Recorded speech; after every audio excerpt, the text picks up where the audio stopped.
영적 건강 처방전 8주차. 죄에 대해 여전히 애통해하고 있습니까? 그리스도에게 가까이 가면 갈수록 당신은 죄를 더욱더 미워하게 될 것입니다. 죄는 그리스도와 어울리지 않습니다. 예수님도 죄를 미워하셨기에 우리가 예수님을 닮아가면 갈수록 죄를 미워하게 됩니다. 그리고 죄를 미워할수록 우리는 자신이 구세주를 죽였던 그 죄를 품고 있다는 것에 애통해야 할 것입니다. 사도 바울은 말년에 쓴 서신서에 그리스도 예수께서 죄인을 구원하시려고 세상에 임하셨다 하였도다. 죄인 중에 내가 괴순이라. 디모데전서 1장 15절에서 이렇게 고백했습니다. 이 말을 아마 냉랭하게 하지 않았을 것입니다. 바울은 가슴을 찢는 애통함을 가지고 고백했을 것입니다. 성령께서 거룩한 진리, 거룩한 분을 향한 사랑의 마음을 심어놓은 사람은 자신 안에 거룩하지 못한 어떤 것을 발견할 때마다 참담함을 느끼지 않을 수 없습니다. 종종 성장하는 그리스도인들도 죄의식에 짓눌려 비참해지는 때가 있습니다. 자신의 가슴을 찢어 죄를 도려내어 아주 멀리 던져버리고 싶을 때 말입니다. 믿지 않는 이들은 죄에 대해서 이와 같은 투쟁이나 애통함이 없습니다. 자기의 기준이나 존경하는 이들의 기준에 맞춰 살지 못하는 자신에 대해 실망은 하지만 자신들이 하나님 앞에 거룩하지 못한 것에 대해 가슴 아파하지 않습니다. 아더 핑크는 이것에 대해 이렇게 설명했습니다. 신앙을 가졌다고 말로만 떠벌리는 사람들과 하나님의 자녀를 구분짓는 기준이 있습니다. 그들이 죄가 있는지 없는지의 문제가 아닙니다. 죄에 대해 애통해 하느냐 하지 않느냐에 달려 있습니다. 처음에는 죄에 대해 그것이 죄라는 인식조차도 못할 때도 있습니다. 그러나 그리스도인이 성장할수록, 즉 그리스도의 빛에 더 가까이 갈수록 아주 작은 죄까지도 많이 보게 됩니다. 참된 성도는 하나님을 더 많이 사랑할수록 죄에 대해 더 많이 애통해야 합니다. 그럼 이런 질문을 할 수 있습니다.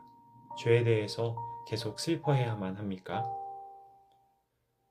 과도한 내적 성찰은 그 자체가 또 죄가 될 수 있습니다. 그러나 이 시대는 자신의 죄에 대해 깊이 고민하는 것과는 거리가 멉니다. 심지어 교회에서조차 죄를 깨닫고 직면하는 일보다는 공연을 보고 긍정의 힘을 북돋우고 웃고 돌아가는 시간으로 치중하는 경향이 있습니다. 우리는 두 가지를 균형 있게 다뤄야 합니다. 하나는 삶 가운데 당면하게 되는 죄의 문제이며 다른 하나는 그리스도를 통해 얻은 용서와 은혜, 즉 영적 자유를 누리는 문제입니다. 어떤 이들은 사람들의 죄성에 대해 너무 지나치게 강조하는 문제를 가지고 있고 또 한편 그리스도의 삶의 자유만을 강조하다가 죄에 대해 애통함으로 지속적으로 돌이키는 삶을 놓치게 합니다. 한 사람이 회개를 하는 것은 이례적 사건이 아닙니다. 죄에서 돌이키는 것은 이미 끝난 일이 아닙니다. 그리스도인은 평생을 회개, 즉 깨어진 세상 가운데 하나님이 기뻐하지 않으시는 것에서 돌이키는 삶을 사는 사람들입니다. 죄는 이미 예수 그리스도께서 돌아가심으로 용서받았습니다. 내가 어떻게 해서 용서받은 것, 구원받은 것이 아닙니다. 하지만 이 땅에서 죄로부터 돌이키는 것과 이 믿음의 경험은 지속적으로 삶 전체에 늘 일어나야 합니다. 죄에 대해 애통할 때 바른 방법과 잘못된 방법이 있습니다. 경건한 슬픔은 죄에 대한 마음의 변화에 이어 행동의 변화를 만들어냅니다. 우리가 후회의 눈물을 흘리면서 마음과 삶의 변화가 없을 수도 있다는 것입니다. 이것은 사실 교만입니다. 회개에서조차 초점이 자기 자신에게 있는 것입니다. 단순히 자기 연민, 실망, 분노와 두려움을 회개로 오해하지 마십시오.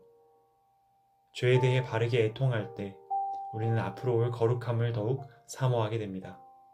아직 오지 않은 하나님 나라, 완전하지 않은 땅에서 연약하게 사는 내가 아니라 죄 없으신 그분의 아들, 그리스도의 형상을 따라 죄와 완전히 이별하게 되는 날을 소망하는 것입니다.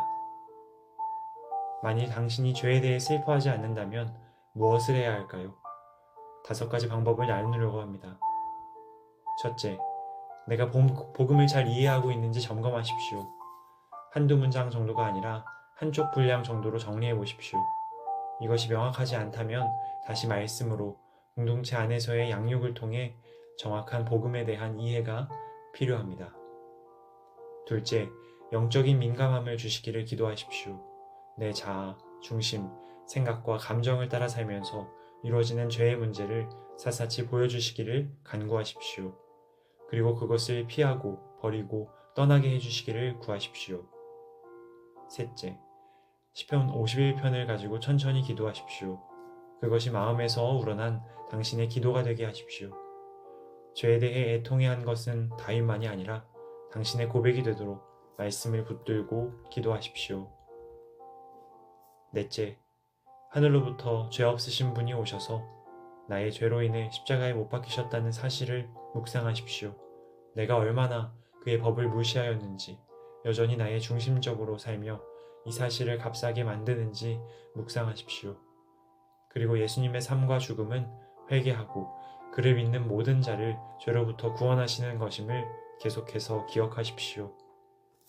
다섯째, 복음을 당신 자신에게 매일 전하십시오. 제리 브리스는 이렇게 말했습니다. 그러므로 당신 자신에게 복음을 전한다는 것은 당신 자신의 죄에 계속적으로 직면한 다음 예수님의 흘린 피와 의로운 생명을 믿고 그분에게 피하는 것을 의미합니다. 복음은 반복하여 고백할 때 결국 우리가 확신하는 것은 그분의 거룩한 진노가 더 이상 나에게 향하지 않는다는 것을 알게 되는 것입니다. 그럴 때 당신은 죄에서 떠날 힘을 얻고 또 거룩함으로 향해 가는 자유도 누리게 됩니다.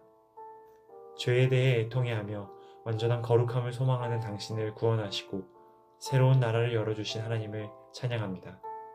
날마다 자기 중심성에서 떠나 하나님께서 허락하신 정체성으로 새로운 신분으로 살아갈 마중물 젊은이 공동체 지체들을 축복합니다. 가족 나눔 질문입니다. 첫째, 당신은 진정한 회개, 돌이킴의 경험이 있습니까? 둘째, 죄인 중에 내가 괴순이라 라고 고백한 바울은 가슴을 찢는 애통함으로 말했을 것입니다. 당신도 죄에 대해 이전보다 더 애통해하는 마음이 있습니까? 아니면 죄에 대해 무감각한 마음이 있습니까? 셋째, 죄는 단 한 번의 용서로 해결됩니다. 하지만 그리스도인의 회개와 믿음의 삶은 삶 전체에 계속 일어나는 일입니다.